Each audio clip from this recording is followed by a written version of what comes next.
Welcome back to another episode of Tech in Minutes, and today let me show you how to clear your browser history.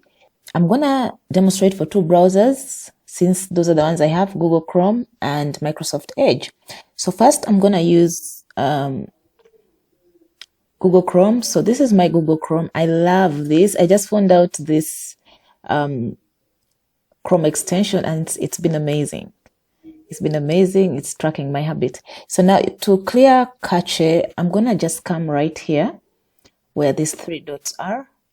And then you're going to scroll down. You're going to see this delete browsing data. And then you're going to click on it. And then you can choose last 15 minutes, last hour, last 24 hours. So I'm going to click last 24 hours. And then I'm going to do delete data. And that is it. Now let us do Microsoft Edge. So I'm going to open my Microsoft Edge. It's pretty much the same process. I'll go right here. And then I'll scroll down. And I'm going to go here to settings. In settings, I'm going to go here in privacy and security.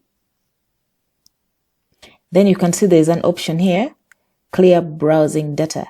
So you can choose this. You can choose everything that you've done here. And then you just click on clear. Or you can automate it by saying always clear this off when I close the browser. And that setting will be saved automatically. Thank you for watching and I'll see you in the next video.